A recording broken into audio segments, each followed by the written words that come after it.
Life is a winding road, no telling where it goes. Driving through days and nights, won't stop for traffic lights. And I really wanna know, if I'll ever figure out where the road goes.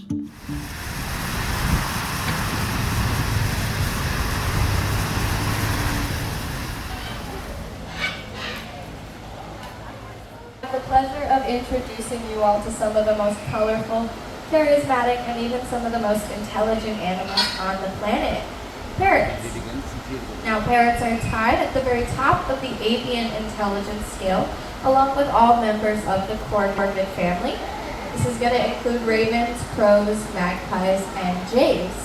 Most scientists will actually compare their level of intelligence to that of the average human toddler between the ages of 2 and 4. Here at Theater of the Sea, we like to work with that level of intelligence through training and playing games, both of which are incredibly stimulating and enriching. One of our favorite games to play is the Psychologist Color Forms board. This may look familiar to you all, much like a simple child's play toy. That's because it is. This one is a bit more scientific. A psychologist developed this to gain the IQ of the average human toddler between the ages of 1 and 1.5. As you can see, it's a pretty simple concept. We have our 3 differently colored shapes, and of course the corresponding holes to which they all fit into. Now I do need a bird to help me demonstrate this, and it looks like Clover is ready to help us out. Now before we do get started, I want to introduce you all to him, and in order to do so, I am going to be walking him around, so please do not reach out to touch him. He likes fingers and not in a nice way. So Clover here is a 41-year-old Verde macaw. I would really like to be able to tell you where you can find a Verde macaw out in the wild, but unfortunately I can't. This is because Clover is a hybrid species, and out in the wild, hybridization is incredibly rare if it occurs at all, but in domestic breeding situations, choices of mates tends to be a bit more limited, so this does occur more readily.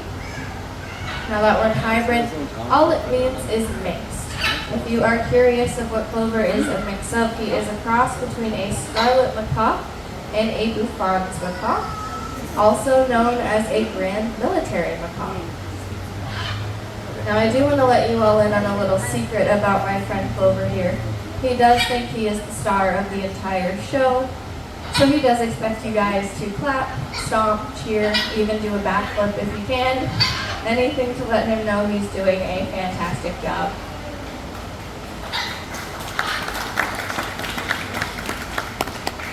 Now, with that being said, he does look very excited to start the game. So, I'm going to start him off with our red square.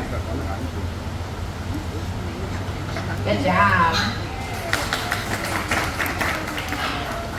Alright, up next we have our yellow star. This one's a bit more difficult with all of its edges. We have to twist it and turn it to fit it into place. That's easy for us. We have fingers and wrists. Let's see how he does with his beak. Good job. Alright, last but not least we have the blue circle. This is the easiest piece on the board because there are no edges, and there's only one spot left for it to go. Good job. Alright, I don't know about you guys, but I think that might have been a bit too easy for him. So I'm going to mix up these pieces. Let's see how he does. He's going for the star first, okay? Beautiful. Circle next. Very nice. And the square. Good job, Clover. Alright, now I do want to determine if he actually understands the concept of this game, or if he's just placing the pieces where he's been shown. So I'm going to give him a different set of instructions, and I'm going to have you guys help me out. Where should we put the star, the circle or the square? Square, okay. And how about the square, on the star or on the circle? Circle, alright. So Clover, not yet. All you have to do is put this right in the middle. You can leave that where it is, you just put this in the middle, okay? Great, there you go.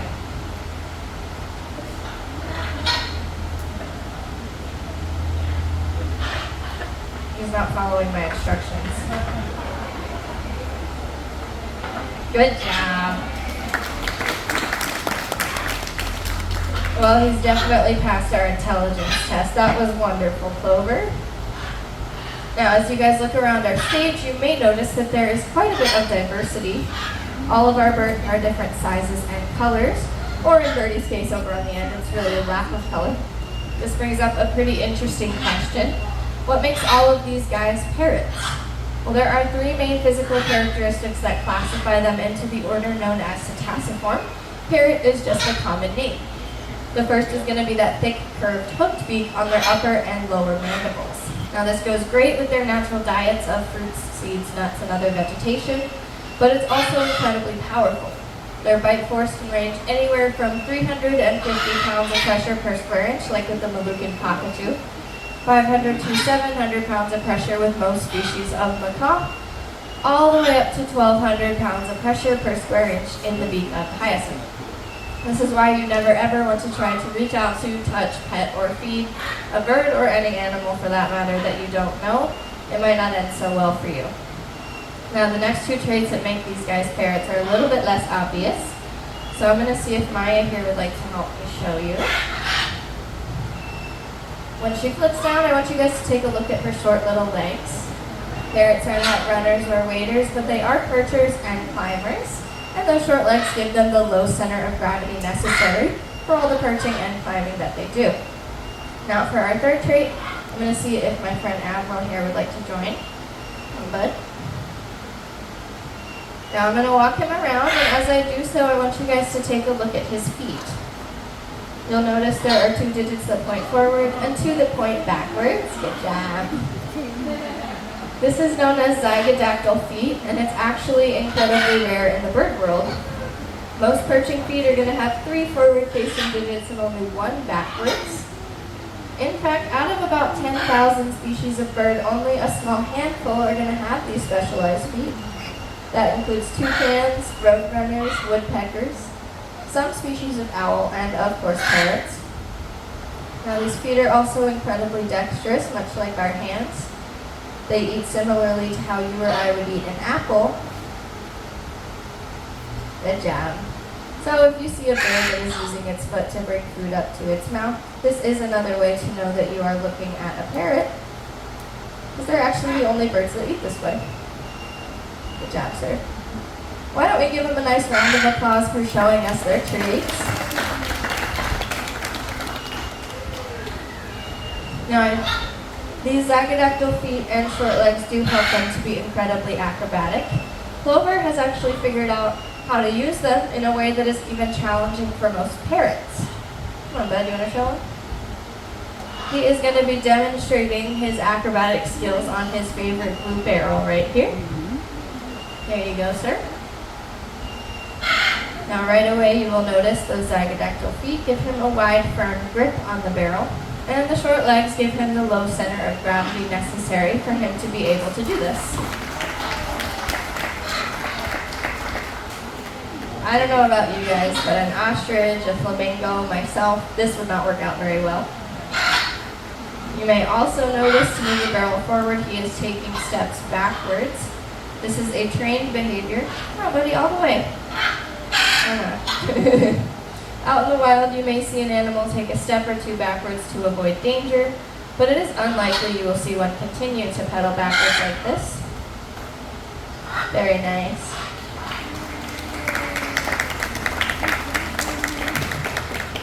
You may also be thinking it took Clover quite a bit of time to learn this, but he is incredibly smart, so it only took him about 4 months, and he's become a bit of a show-off. Come on, bud, you got it. One more. Good job.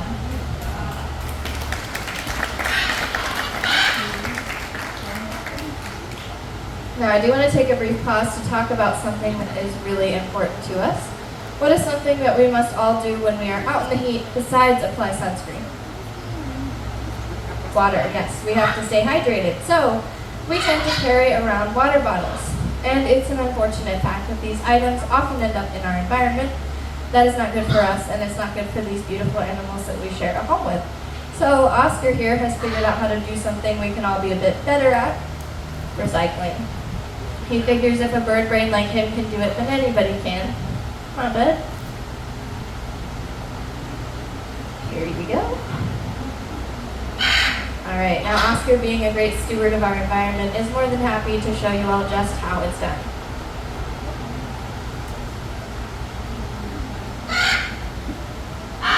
Good job. Now, by now you guys may be wondering how we trained all of our birds to do these incredible behaviors. Here at Theater of the Sea, we use a very popular method of training known as operant conditioning, with a strong emphasis on positive reinforcement. I know that sounds really complicated, but it's actually quite simple. How it works is you communicate to your animal what you would like him or her to do through a verbal or a nonverbal cue. If they do it correctly and on cue, you follow it up with positive reinforcement. Does anybody have a guess on what positive reinforcement might be? Treats, yes. It can also be attention or affection, but here on stage our birds generally prefer food. Now this lovely lady, her name is Birdie. She is our 33-year-old Moluccan cockatoo. We taught her a simple wing display on cue. The biggest challenge as her trainer was getting her to open her wings for the first time. So I'll tell you guys how we did it. Let's use our imaginations to pretend that I'm a tree out in the rainforest, and my arm is a branch that she is perched on. If a gust of wind blows by and the branch sways, Birdie naturally opens her wings to keep her balance. So we can add to this a hand signal and a verbal cue, and you should end up with something that looks a bit like this. Wings. That was not very nice. Wings. Good job. Now that word good is called a bridge. It signals to her that she's done a good job and she can expect a reward. We can be sure the first time this happened, she had no idea why she was getting reinforced. But after about 20 to 30 repetitions, she begins to make that connection. I open my wings, I get a treat. It starts to sound like a pretty good deal to her, and then we can eliminate the arm drop. Wings. Good job. Now it is looking beautiful, but there is one small challenge left. We want to have only one cue. As the trainer, you get to decide if that's the verbal or the nonverbal cue. We ended up choosing the verbal cue, and after a lot of repetition and consistency, you should end up with a pretty nice result. So Birdie, do you want to show everyone your beautiful wings? Good job.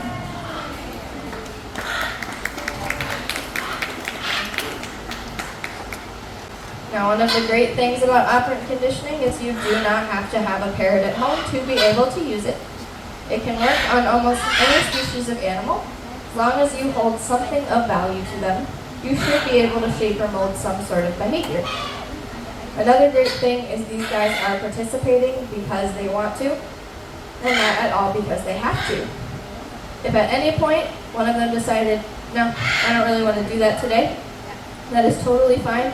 There will always be more opportunities later for them to get that positive reinforcement. Now, as I mentioned earlier, we are looking at some of the most intelligent animals on the planet, but unfortunately we are also looking at some of the most endangered. Out of about 360 species of parrot, over a third are dangerously close to extinction. Their number one threat is going to be deforestation or a loss of habitat. Because about 80% of parrot species rely on the rainforest for their survival. Every time a tree is cut down for lumber or to make way for agriculture, these guys lose out on food and nesting sites, and so do all of the animals that they share a habitat with. Now, their second biggest threat is poaching. Lots of parrots taken from the wild to supply the pet trade. Thankfully, there was a ban placed back in 1992 that made it illegal to import wild birds into the United States. So I can assure you that none of the birds you see here today were taken from the wild. They were all domestically born and raised. In fact, most of these guys were donated to us from people who thought it would be a great idea to go out and get themselves a pet parrot without realizing what a challenge these guys actually are. Do I have any guesses? The number one complaint that we hear? Noise. These guys are incredibly loud. The larger species of parrot are intended to be heard up to 2 miles away. Now that is great when you're communicating out in the rainforest, but it is not so great when it's 6 o'clock in the morning and they are screaming in your living room. Birdie species, the Moluccan cockatoo, their screams have been recorded up to 135 decibels. The jet engine of a 747 is 140, so that's really loud. And not only are these guys noisy, they're incredibly messy. They throw their food and go to the bathroom wherever they please, and they have no manners whatsoever. Now, I want you guys to take another look at those beaks. They're made up entirely of keratin. That is the same stuff as our hair and fingernails, so it's going to grow continuously throughout their lives. They need to keep those beaks trimmed, and they do this by chewing. If it's not the toys and perches you've already provided for them, it's all of your stuff. Your clothes, walls, wires, furniture, anything they can get those beaks on, you can consider it destroyed. Now, I'm not telling you all of these negative things about parrots so that you never want to bring one into your home. They can make wonderful companions for the right sort of person. So, if you are considering getting a parrot as a pet, I need you to ask yourself one very important question.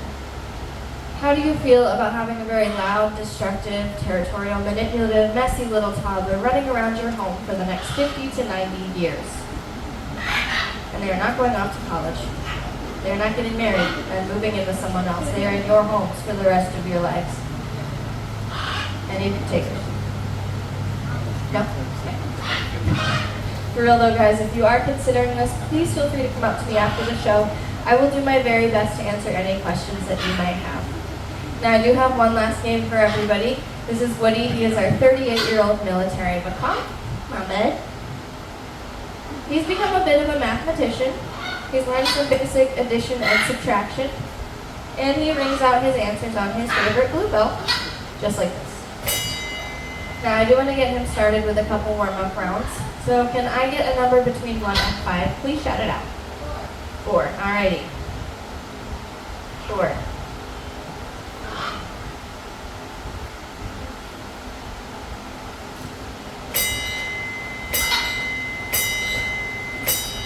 Good job. All right, let's warm him up a bit more. How about a number between 6 and 10? Just shout it out. I think I heard 8, okay. You ready? 8.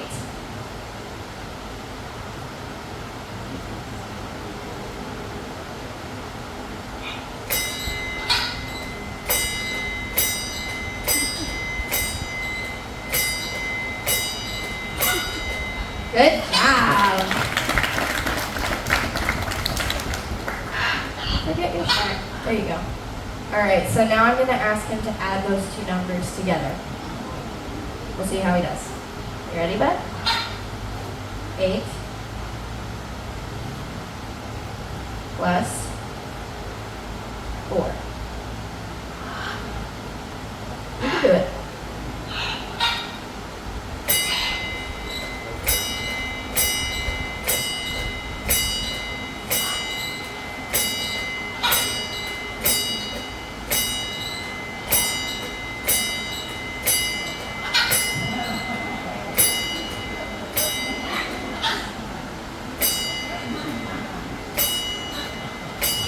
Woody, you got it wrong. You can't just ring the bell all day. We'll give him one more try. 8 plus 4.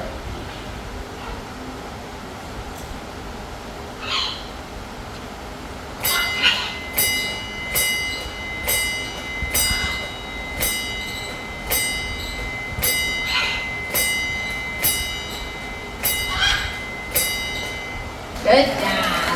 That was nice. Very good. Alright, so subtraction has not been going very well. But we do have a few minutes left, so you guys want to see him try it? Alright, it's worth a shot. Okay, so can I get a number less than 10, please? 5, okay. Ready? 10 minus 5.